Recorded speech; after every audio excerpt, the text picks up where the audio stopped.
Everyone, कैसे हैं आप सब? आई होप सब अच्छे होंगे, सब खुश होंगे। मैं रितु शोरन स्वागत करती हूँ आपका अपने चैनल में। पहले मेरे चैनल का नाम लेट्स रितु था, तो मेरे मुंह से वही निकलने को होता है कि लेट्स रितु, फिर याद आता है कि नहीं, अभी मैंने चेंज कर लिया है। तो चलो, तो आज हमारा टॉपिक है सब्जेक्ट वर्ब एग्रीमेंट। पार्ट 2 है। पार्ट 1 हमने कर लिया है। वो अगर आपने क्लास नहीं देखी तो प्लीज़ पहले वो क्लास देख लें, क्योंकि मैंने उसमें बेसिक समझाया है कि भाई क्या होता है सब्जेक्ट वर्ब एग्रीमेंट। तो रूल नंबर 3 है आज हमारा। रूल नंबर 3 क्या कहता है, और मैंने कोई भी रूल आपको रटवाया नहीं है, बहुत अच्छे से समझाया है और आज भी अच्छे से ही समझाऊंगी, ठीक है।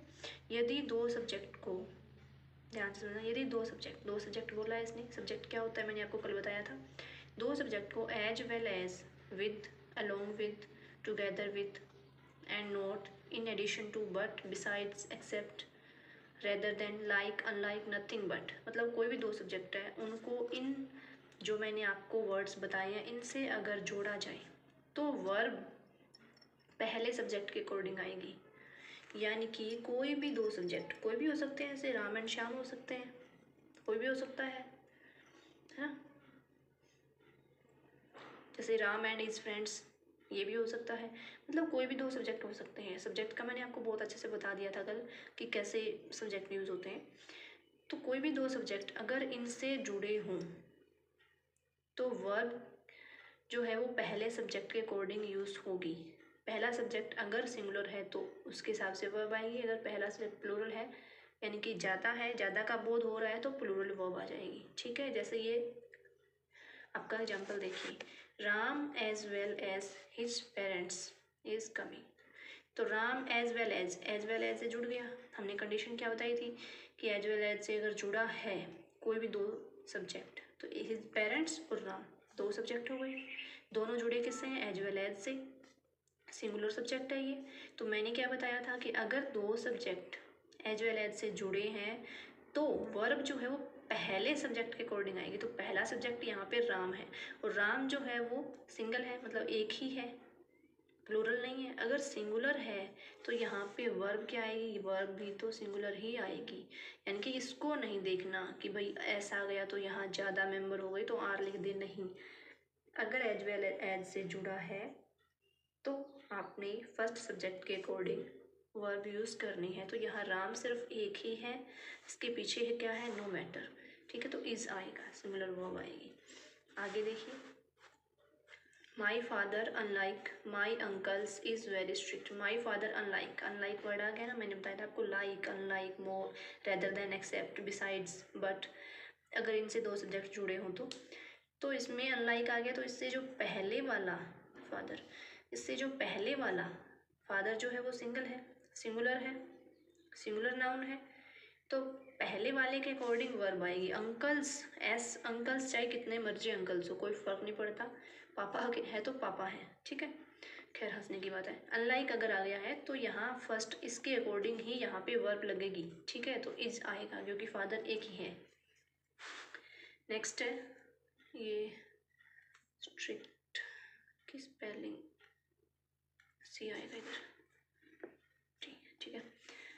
4 नंबर रूल क्या कहता है कि अगर आर्टिकल का प्रयोग सिर्फ फर्स्ट सब्जेक्ट के पहले हो तो इसका अर्थ होगा एक ही व्यक्ति या वस्तु, इसलिए जो सिंगुलर वर्ब है उसका यूज़ होगा। आर्टिकल में हमने पढ़ा है, ऐसे पढ़ा था ना कि अगर एक ही आर्टिकल के आगे, सॉरी, एक ही सब्जेक्ट जो है या एक ही नाउन जो है उसके आगे अगर आर्टिकल लगा है, मतलब सेंटेंस में 2-3 नाउन है बट आर्टिकल एक के आगे ही लगा है, तो इट मीन्स वो सिंगुलर है, मतलब एक ही पर्सन की बात हो रही है। लेकिन अगर 2-3 है और उन सभी के आगे आर्टिकल लगा है, जैसे द डायरेक्टर, द प्रोड्यूसर, इस टाइप से अगर लगा है, द सिंगर, इस टाइप से लगा, तो इट मीन्स ये सारे पर्सन अलग हैं, है ना। ये चीज़ हमने पढ़ी थी। तो सेम वही चीज़ है इसमें कि अगर आर्टिकल का यूज़ फर्स्ट सब्जेक्ट के पहले हो तो इसका अर्थ ये होता है कि भाई वो व्यक्ति जो है वो एक ही है, ठीक है। तो फिर वो सिंगुलर वर्ब आएगी क्योंकि एक के साथ वर्ब सिंगुलर आती है। जैसे अ white and black gown was boat bye हर, यानी कि एक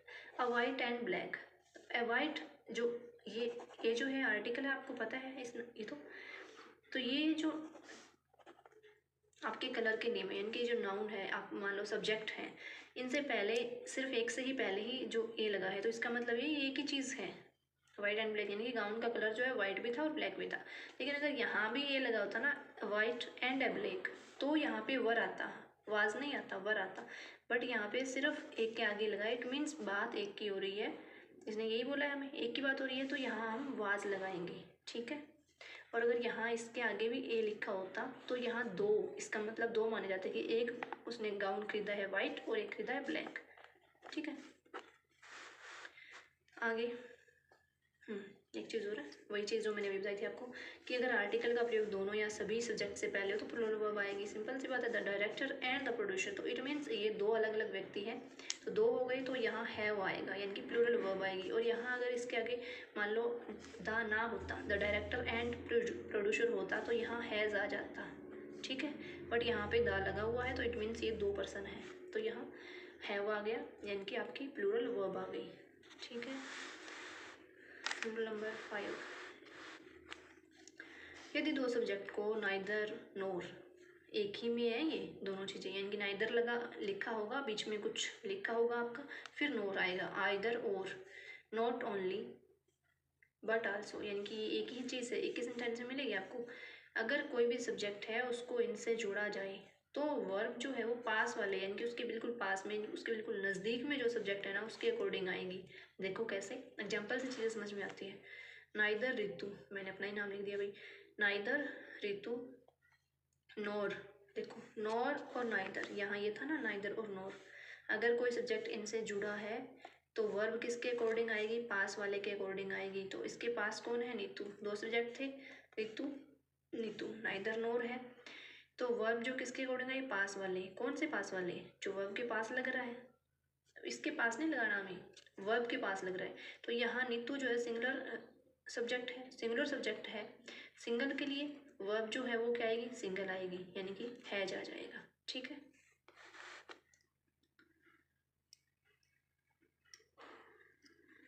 आगे है आइदर राज और हिज फ्रेंड्स, आइदर राज और हिज फ्रेंड्स, तो आइदर से जुड़ा है ये, तो हमने क्या बताया था, जो बिल्कुल पास वाला है, यानी कि जो वर्ब के पास वाला है उसके अकॉर्डिंग आपका क्या आएगा, वर्ब आएगी, ठीक है। यानी कि यहाँ आपको ब्लैंक मिलेगा ये, ठीक है। तो ब्लैंक के जो पास वाला है उसके अकॉर्डिंग वर्ब आएगी, तो ब्लैंक के पास वाला यहाँ राज लिखा है, बट राज से हमें कोई फर्क नहीं पड़ता क्योंकि हमें बोला गया बिल्कुल पास वाला है उसके अकॉर्डिंग वर्ब लगानी है। तो पास वाला जो है हिज फ्रेंड्स, यानी कि प्लूरल है आपका, प्लूरल हो गया ना। और अगर प्लूरल है, प्लूरल सब्जेक्ट है, तो यहाँ वर्ब जो है वो भी क्या आएगी, प्लूरल आएगी, हैव आ गया, हैव के साथ थर्ड फॉर्म आती है, ये चीज़ ध्यान रखना। कहीं सोचो कि यहाँ कम्स क्यों नहीं आया, या फिर यहाँ सोचो कि कम्स क्यों नहीं, क्योंकि यहाँ तो आ ही नहीं सकता ना, यहाँ सोचो कि कम्स क्यों नहीं आया, यहाँ कम्स नहीं आएगा भाई, यहाँ हैज़ के पास, हैज़ के साथ थर्ड फॉर्म आती है। हैज़ राम और श्याम कम, ठीक है, हैज़ राम और श्याम कम, तो श्याम के जो साथ वाली है उसमें उसके हिसाब से वर्ब आएगी, तो कम, यानी कि एक ही बंदा है, या तो राम या श्याम, ठीक है। तो ये क्लियर हो गया। चलो, तो हमने 5 रूल कर लिए हैं इसके, 3 रूल शायद कल के थे, नहीं कल तो 2 ही किए थे कुछ, क्योंकि बेसिक किया था ना वो इस करके, बाकी हमने 5 रूल कंप्लीट कर लिए हैं। बाकी के जो रूल है वो हम कल करेंगे, और ये जो सब्जेक्ट वर्ब एग्रीमेंट है 4 दिन में जाके कंप्लीट होगा मेरे से भाई, और आपको पता ही है क्यों होगा, आपने पहली वाली क्लास ना देखी तो देख लो, बाकी नेक्स्ट पार्ट जो है वो कल आ जाएगा, कुछ भी चीज़ आपकी छूटेगी नहीं। और लास्ट डे, हाँ एक जो लास्ट डे होगा उस दिन मैं आपको एक्सरसाइज करवाऊँगी, जो प्रीवियस ईयर में आए हुए हैं ना वो सारे के सारे क्वेश्चंस मैं आपको करवाऊँगी, सब्जेक्ट वर्ब एग्रीमेंट से रिलेटेड जितने भी हैं सब करवाऊँगी, ठीक है। तो आई होप आपको बहुत अच्छे से समझ में आया होगा, तो चैनल को सब्सक्राइब कर लेना क्योंकि आप नहीं करते हो, बहुत सारे आप में से जो सब्सक्राइब नहीं करते हैं और फिर भूल जाते हैं कि हाँ हमने कहाँ क्लास देखी थी, कल तो देखी थी आज नहीं देखी। सो प्लीज़ सब्सक्राइब कर लेना और शेयर भी कर देना क्लास को, अच्छी है मेरे हिसाब से तो अच्छी है, मैंने तो बहुत मेहनत की है, चीज़ें ढूंढ के 4-5 बुक से ढूंढी है, नोट्स मेरे बनाए हुए हैं अलग अलग टीचर के, तो उनसे कि हाँ क्या करना है और कितना समझाना है, क्योंकि चीज़ें आपको बहुत मिल जाएगी, कंटेंट आपको जहाँ मर्जी से ले लो, एक बुक खरीद लो आपको भरा पड़ा मिल जाएगा कंटेंट, बट उसको डिलीवर करना भी तो आना चाहिए ना, समझ भी तो आना चाहिए कि है क्या। अब सब्जेक्ट वर्ब एग्रीमेंट है, ऐसी ऐसी बुक्स हैं, 50-50 रूल है, फिर वो क्या फ़ायदा। मैं आपको मुश्किल से 20 तो ज़्यादा हो जाएंगे, 15-16 रूल करवाऊँगी जो आपके पेपर में आने वाले होते हैं, जिनसे क्वेश्चन पूछ जाते हैं, तो ये मोस्ट इम्पोर्टेंट है, ठीक है। फिर मिलते हैं नई क्लास के साथ, थैंक यू।